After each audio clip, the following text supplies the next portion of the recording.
देखिए सुनिए बच्चों ध्यान से, सब बच्चों हम लोग यहाँ पढ़ रहे हैं, आपको पढ़ा रहे हैं जोड़ घटाना गुणा भाग, ये सब आपको आता है। आइए आगे देखते हैं। हम बात कर रहे हैं बेटा यहाँ पर कि गुणनखंड। आप लोगों को पहले सिखाया था कि गुणनखंड क्या होते हैं, गुणा के रूप में टुकड़े क्या होते हैं, गुणनखंड। आज हम जानेंगे कि गुणनखंड लासा मासा और आप लोगों को भिन्न बढ़ाएगी। तो पेपर में प्रश्न आता है भिन्नों का सरलीकरण, भिन्नों का सरलीकरण। बेटा ये सारे जो टॉपिक हैं या इन पर आधारित जो प्रश्न हैं वो एक ही तरीके से होते हैं। ये हम जानेंगे कैसे, समझ लीजिए। अगर हम लोग को गुणनखंड समझ में आ गए तो लासा निकालना आ जाएगा, हम लोग को लासा आ गया तो मासा निकालना आ जाएगा, हम लोगों को भिन्नों का सरलीकरण भी समझ में आ जाएगा जब हम ये सारा समझेंगे। तो आइए बात करते हैं बारी बारी से। मान लीजिए कि पहला प्रश्न आपका आया कि 12 है, सुन लीजिए 12 के गुणनखंड ज्ञात करें। 12 के क्या निकालने हैं बच्चों, गुणनखंड ज्ञात करें। कैसे करेंगे, ये लिखा 12। अब इसे क्या करेंगे बेटा, काटेंगे मतलब भाग करेंगे। क्या करेंगे, जिसका पहाड़े से ये भाग हो जाएगा उससे भाग करेंगे।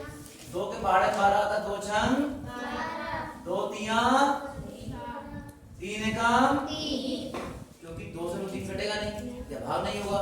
तो बच्चों क्या है गुणनखंड, 2 गुणा 2 गुणा 3, ये क्या हो गया गुणनखंड।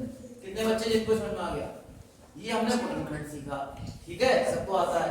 आगे बढ़िए। अगर आपका आ जाए कि 12 और 16, साथ में 16 भी हो और उसका लासा ज्ञात है, क्या ज्ञात करें बच्चों, लासा ज्ञात करें।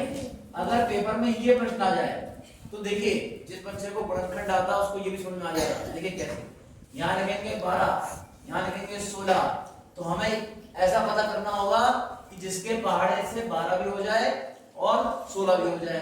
क्या 2 के पहाड़े 12 आता है, 2 छंग, क्या 16 आता है, 2 अट्ठे 16। तो बच्चों 2 छंग 2 अट्ठे 16। फिर देखेंगे बच्चों 2 तिया 2 चौक 8। अब ये देखिए 3 2 के पहाड़े नहीं आता लेकिन 4 आता है, तो 3 को ऐसे ही छोड़ेंगे, 2 का नंबर लगाएंगे, 3 ऐसे ही 2 दूनी 4। फिर देखिए 2 है, 3 ऐसे ही 2 एकम 2। अब 3 के पहाड़े में आता है 3 एकम 3, 1 का 1।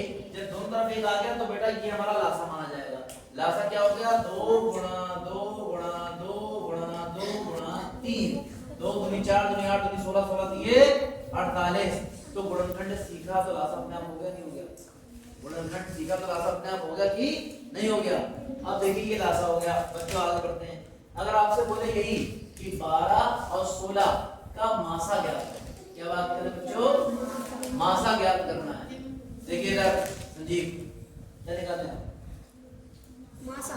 और अभी क्या निकाला था, लासा। मासा कैसे बच्चों, ये ऐसे ही 12 ये 16, किसके पहाड़े में आने दोनों,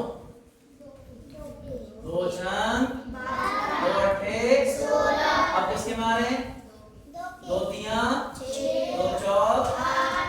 अब यहाँ पर देखिए, अब ये दोनों 2 से नहीं कटेंगे, 3 3 के पहाड़े में आ रहा है, 4 2 के पहाड़े में आ रहा है, यही रुक जाएंगे और मासा क्या हो गया बच्चों, 2 दूनी 4, ये हमारा मासा है। अगर इसको और हल करेंगे, दोनों एक एक आ जाएंगे तो लासा निकल जाएगा, और यही छोड़ देंगे क्योंकि दोनों नहीं कट रहे हैं एक संख्या से, तो ये मासा हो जाएगा। अब हम बात करेंगे बच्चों अगले प्रश्न की। अगर आ जाए 12/16, 12/16, इस भिन्न को सरलतम रूप में लिखें। इस भिन्न को कैसे रूप में लिखे बच्चों, सरलतम रूप में लिखें। तो बच्चों देखिए बिल्कुल आसान है। इधर ये 12 लिखा है, ये 16 लिखा है, दोनों किसके पहाड़े में आ रहे हैं, 2 छंग 2 अट्ठे 2 तिया 2 चौक 8। अब दोनों नहीं कट रहे हैं या दोनों भाग नहीं हो रहे हैं एक ही संख्या से, तो बच्चों 3/4 ही भिन्न का सरलतम रूप है। अब ध्यान से देखिए, हमने आपको ये दिखाया था मासा, इसमें लास्ट में क्या बचा था, 3 और 4, ये हमने भिन्न को सरलतम रूप में लिखा। अब भी क्या बचा, 3 और 4। यानी कि आपको गुणनखंड ज्ञात करना आ जाए तो लासा फ्री, और लासा आ जाए तो मासा फ्री, और लासा मासा आ जाए तो बच्चों भिन्न को सरलतम रूप में ज्ञात करना यानी काटना पीटना ये भी फ्री।